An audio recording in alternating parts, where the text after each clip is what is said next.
Hello guys, welcome back to our channel that is Destiny Coaching Classes. Hope you all are doing very well. I am also well.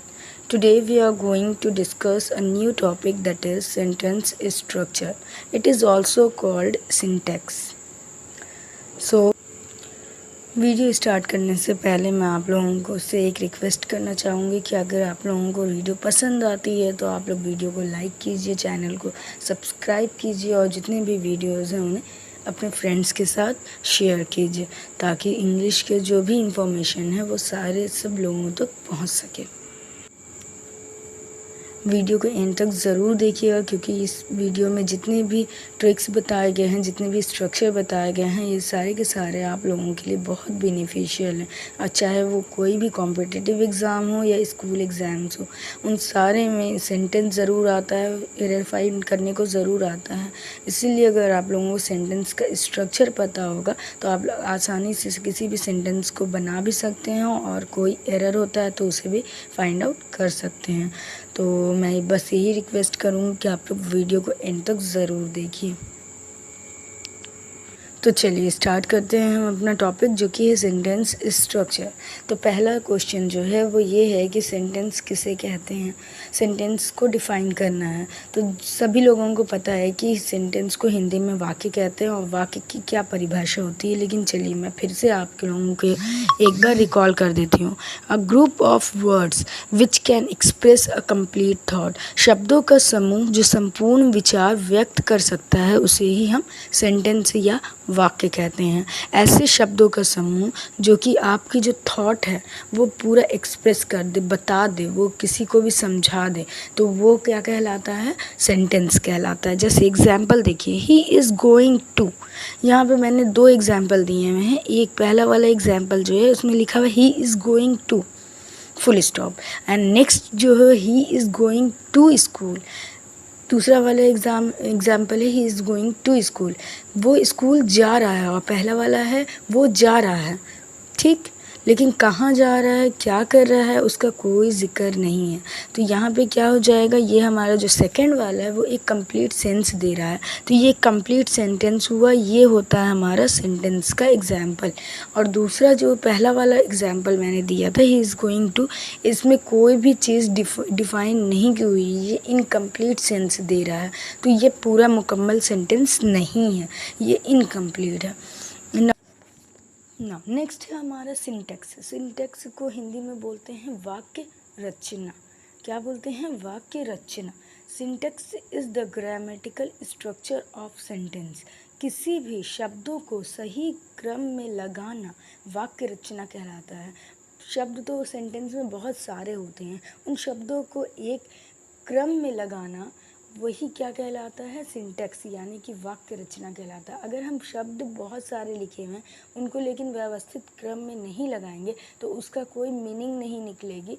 Hindi में तो आप समझ लीजिए कि समझ आ भी जाएगा क्योंकि हिंदी हम लोग जानते हैं पहले से, हर चीज़ उसके बारे में नॉलेज होती है। लेकिन अगर अंग्रेज़ी की बात करें, इंग्लिश की बात करें, कोई भी सेंटेंस अगर व्यवस्थित क्रम में नहीं लिखा हुआ है, एक ऑर्डर में नहीं लिखा हुआ है, तो आपको उसकी मीनिंग समझने में काफ़ी टाइम लग जाएगा, उसको ट्रांसलेट करने में।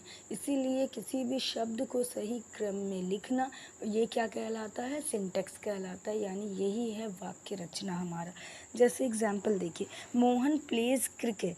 इसमें देखिए तीन ही हैं, लेकिन आपको पूरा मुकम्मल सेंटेंस मिल रहा है, एक कंप्लीट सेंस दे रहा है। जैसे कि हमारा हो गया मोहन, ये होता है हमारा सब्जेक्ट, प्लेज क्रिकेट ये बाकी क्या कहलाता है, हमारा प्रेडिकेट। अब यहाँ पे आप लोग कंफ्यूज हो जाइएगा कि यहाँ पे सब्जेक्ट क्या है और प्रेडिकेट क्या है। सब्जेक्ट वो होता है जो कि करता होता है, जो काम कर रहा होता है, वो क्या कहलाता है, सब्जेक्ट कहलाता है। और बाकी का बचा हुआ जितना होता है प्रेडिकेट होता है, जिसको हिंदी में विधेय कहते हैं, विधेय कहते हैं। देखिए सब्जेक्ट क्या होता है हमारा, जो कि काम कर रहा होता है, ठीक है, कर्ता जो होता है वो हमारा सब्जेक्ट कहलाता है।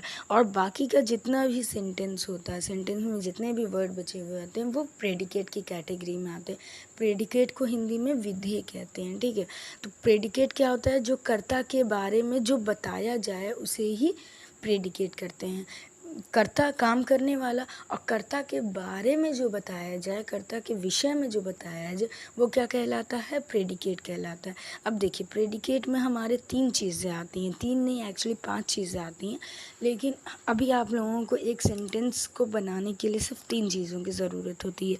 पहली होती है हमारा वर्ब, दूसरा होता है कॉम्प्लीमेंट, और तीसरा होता है ऑब्जेक्ट। इसमें और भी होते हैं, जैसे कि एडवर्बियल्स भी होते हैं या फिर ऑप्शनल एलिमेंट भी होते हैं, लेकिन प्रेडिकेट में वर्ब, कॉम्प्लीमेंट और ऑब्जेक्ट, ये चीज़ें अभी मैंने एग्जाम्पल में दी हैं और इसी को मैं एक्सप्लेन करने जा रही हूँ। जैसे देखिए, पहला एग्जाम्पल है करण स्माइल्स, करण हंसता है, करण हंसता है, ठीक है। इसमें सब्जेक्ट है और दूसरा क्या है? हमारा वर्ब है। सिंपल एकदम सेंटेंस है, ये पूरा मीनिंग भी दे रहा है और एकदम ऑर्डर में लगा हुआ है, यानी करण हंसता है, ये एक कंप्लीट सेंस दे रहा है। ये हमारा सब्जेक्ट और वर्ब वाला सेंटेंस है। अब नेक्स्ट है हमारा करण इज़ पुअर। करण जो है वो क्या है? सब्जेक्ट है, और उसके बारे में क्या बात हो रही है? कि वो गरीब है। तो यहाँ पे इज़, देखिए करण तो हमारा सब्जेक्ट हो गया, इज़ हमारा क्या हो गया? वर्ब हो गया, हेल्पिंग वर्ब हो गया। एक्चुअली मेन वर्ब नहीं हुआ, हेल्पिंग वर्ब हुआ। और पुअर जो है वो क्या है? वो कॉम्प्लीमेंट है, कर्ता को कॉम्प्लीमेंट कर रहा है, उसके बारे में बता रहा है, तो वो क्या हो गया हमारा? पुअर, ये कॉम्प्लीमेंट हो गया। यानी कि इसमें कौन सा लगा है? Subject plus verb plus complement. Now next है हमारा करण प्लेज क्रिकेट। करण क्या है?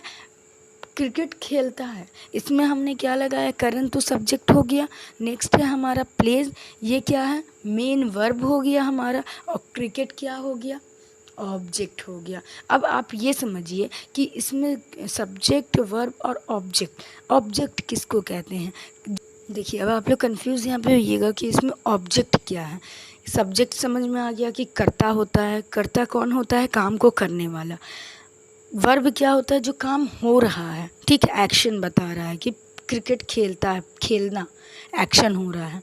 और नेक्स्ट हमारा जो ऑब्जेक्ट होता है वो क्या होता है? जिस पर क्रिया हो रही है, जिस चीज़ पर क्या क्रिया हो रही है? क्रिकेट पे क्रिया हो रही है, यानी क्रिकेट खेल रहा है, खेलता है, तो वो क्रिकेट क्या हो गया? हमारा ऑब्जेक्ट हो गया। तो एकदम ये चीज़ दिमाग में रख लीजिए कि सब्जेक्ट जो होता है वो कर्ता होता है, काम करने वाला होता है। वर्ब जो होता है जो कि एक्शन होता है, और जिस पर क्रिया हो रही होती है वो क्या कहलाता है? ऑब्जेक्ट कहलाता है। ये 3 चीज़ें एकदम अपने जहन में अच्छे से बैठा लीजिए कि यही 3 चीज़ें हैं जो कि एक सेंटेंस में बहुत इम्पॉर्टेंट है।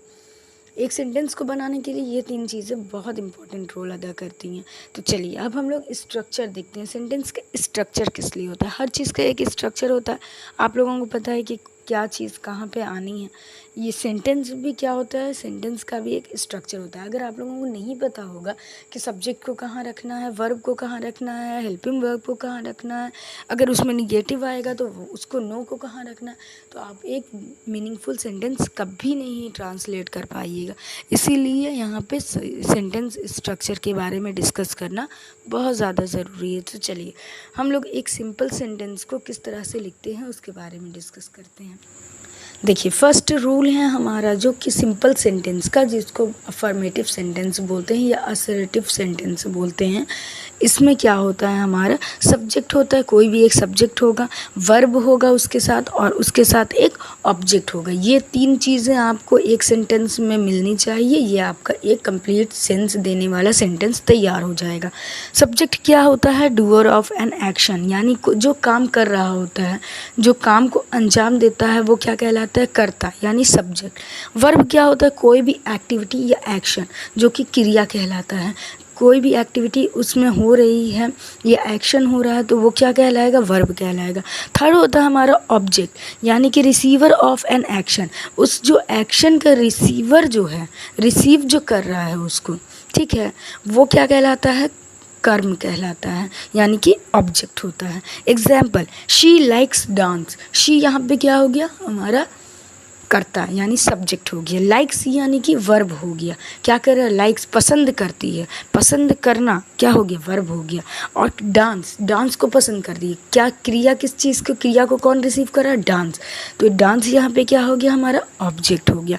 देखिए, अब आप लोग ये डिफ्रेंशिएट कीजिए कि हिंदी का जो किसी हिंदी के सेंटेंस का स्ट्रक्चर और इंग्लिश के सेंटेंस का स्ट्रक्चर में फ़र्क होता है, बहुत फ़र्क होता है।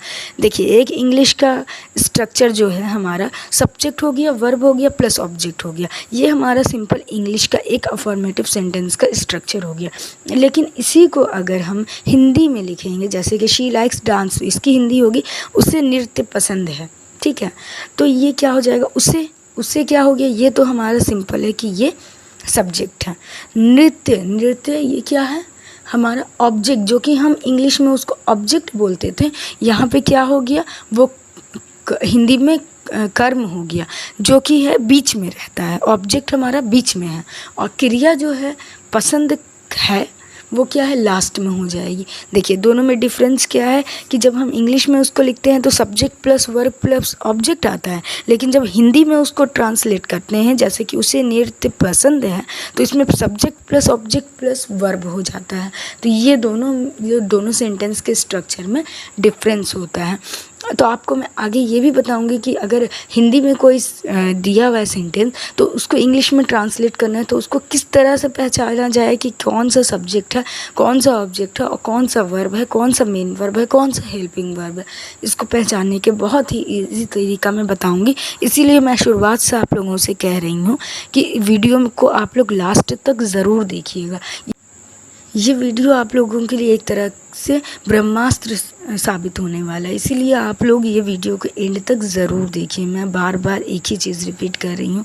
चलिए, अब हम लोग पहचानेंगे कि किसी भी सेंटेंस को अगर हम लिखते हैं तो उसको कैसे पहचानना है। उससे पहले देखिए एक चीज़, देखिए से दूसरा रूल देखिए। एक ये तो सिंपल मैंने बताया था, subject plus verb plus object वाला। अब कहीं कहीं पे ऐसा होता है ना कि दो तरह का वर्ब आता है, एक हेल्पिंग या ऑक्सिलरी वर्ब जिसको बोलते हैं, और दूसरा आता है मेन वर्ब, ठीक है। दो तरह का वर्ब आता है। तो उस सेंटेंस का स्ट्रक्चर कैसा होता है हमारा, उसी में है। अफर्मेटिव का ही मैं ये सेकंड पार्ट बता रही हूँ। देखिए, इसमें क्या होता है, हमारा सेकंड स्ट्रक्चर जो है, सब्जेक्ट आएगा, उसके डायरेक्ट बाद में हमारा हेल्पिंग वर्ब जो भी रहेगा। हेल्पिंग वर्ब में हमारा डू डज हो जाता है, इज़ एम आर हो जाता है, हैज़ हैव हो जाता है, उसके बाद से हमारा डिड हो जाता है, या फिर वॉज वर्ब हो जाता है, हैड हो जाता है। ये सारे हमारे क्या कहलाते हैं, हेल्पिंग वर्ब कहलाते हैं। तो चलिए, नेक्स्ट है हमारा मेन वर्ब। मेन वर्ब यानी क्रिया को जो बताया, एक्शन दिखाने वाला जो वर्ब होता है वो आता है। उसके बाद हमारा ऑब्जेक्ट आता है। तो देखिए, यहाँ पे हेल्पिंग वर्ब जो है उसके नीचे मैंने ऑक्सिलरी वर्ब इसलिए लिखा है क्योंकि हेल्पिंग वर्ब को ही ऑक्सिलरी वर्ब कहते हैं। इसलिए आप लोग कभी भी कंफ्यूज मत होइएगा, हेल्पिंग वर्ब क्या है और ऑक्सिलरी वर्ब क्या है, दोनों सेम चीज़ है, ठीक है। किसी भी सेंटेंस को लिखने के लिए तीन चीज़ें ज़रूरी होती। क्या क्या ज़रूरी होता है, पहले मैंने बताया था कि एक सब्जेक्ट, एक वर्ब, एक ऑब्जेक्ट। लेकिन कहीं पे ऐसा हुआ कि सब्जेक्ट है, हेल्पिंग वर्ब भी है, वर्ब भी है और ऑब्जेक्ट नहीं है, तो कोई बात नहीं है। उस वहाँ पे ऑब्जेक्ट नहीं है तो नहीं है, कोई बात नहीं है। यहाँ पे हेल्पिंग वर्ब और वर्ब उस कमी को पूरा कर देता है। तो तीन चीज़ें क्या क्या ज़रूरी है, सब्जेक्ट, हेल्पिंग वर्ब और वर्ब। अगर आप ये तीन चीज़ें लिख देंगे हिंदी टू इंग्लिश ट्रांसलेट करने में, तो आपका 90% सेंटेंस जो होता है वो बन जाता है। क्योंकि आपको पता है ऑब्जेक्ट जो है वो हमेशा लास्ट में लिखते हैं। तो उस सेंटेंस में देखिएगा कि जब ये सारी तीन चीज़ें आपको मिल जाएंगी ना, जब, तो इसके बाद जो भी रहेगा वो ऑब्जेक्ट की कैटेगरी में है, तो आप उसको लास्ट में ऑब्जेक्ट को लिख सकते हैं। तो ये तीन चीज़ें बहुत ज़रूरी हैं। तो चलिए, अब हमारा देखिए क्वेश्चन है कि कैसे पहचाने कि सब्जेक्ट कौन है, हेल्पिंग वर्ब कौन है और वर्ब कौन है। ये पहचानना बहुत मुश्किल होगा क्योंकि हिंदी में सेंटेंस अगर आपको देंगे तो बहुत लंबे लंबे सेंटेंस देगा, जिसको कि आपको पहचानना मुश्किल हो जाएगा कि अरे भाई, इसमें पता ही नहीं चल रहा है कि सब्जेक्ट कौन है, हेल्पिंग वर्ब कौन है और वर्ब कौन है, ऑब्जेक्ट कौन है। तो इसका सबसे इजी ट्रिक मैं अभी आप लोगों को बताने जा रही हूँ। हिंदी के किसी भी वाक्य में सबसे पहले लिखा हुआ वर्ड जो होता है वो सब्जेक्ट होता है। हिंदी का जब सेंटेंस लिखते हैं, जैसे कि मैं एग्जाम्पल के साथ आपको बताते चल रही हूँ, माया खाना खा रही है। तो देखिए, जो सबसे पहला लिखा हुआ सेंटेंस जो होगा वो क्या, सेंटेंस में सबसे पहला लिखा हुआ वर्ड वो क्या कहलाता है, सब्जेक्ट कहलाता है। तो उसको सब्जेक्ट आप लिख दीजिए उसके नीचे। नाउ नेक्स्ट जो है हम क्या करते हैं, अब शुरुआत तो देख लिया, शुरुआत जिससे हुई है वो सब्जेक्ट हो गया। अब हम लास्ट चलते हैं, सबसे लास्ट में देखेंगे कि वो जो सेंटेंस में लास्ट वाला वर्ड वो एंड कौन चीज़ से होता है, प्रेजेंट हो रहा है कि पास्ट हो रहा है कि फिर हमारा फ्यूचर में एंड हो रहा है। ताती ते है या रहा रही है, ये सब पहचानेंगे अगर आपको टेंस की मालूमात होगी तो। अगर नहीं है तब भी कोई बात नहीं, क्योंकि इसके आगे मैं टेंस ही पढ़ाने वाली हूँ, ठीक है। तो आप लास्ट में जो हमारा होता है वो हमेशा आँख बंद करके आप रख लीजिए कि वो हेल्पिंग वर्ब होता है, ठीक है। पहला हमारा सब्जेक्ट हो गया, लास्ट वाला जो हो गया वो हेल्पिंग वर्ब हो गया, और लास्ट के ठीक पहले जो हो जाता है वो हमारा मेन वर्ब हो जाता है। ये 3 चीज़ें आपने फाइंड आउट कर लिया। देखिए हमारा फर्स्ट वाला क्या हुआ, सब्जेक्ट, लास्ट वाला हेल्पिंग वर्ब, उसके पहले वाला क्या हो जाता है, लास्ट के पहले वाला वो वर्ब हो जाता है। ये 3 चीज़ें एक सेंटेंस के लिए क्या 3 चीज़ें क्या इंपॉर्टेंट थी, subject plus helping verb plus verb. तो ये 3 चीज़ें तो हमें मिल गई। अब बाकी का बचा हुआ हो गया ऑब्जेक्ट।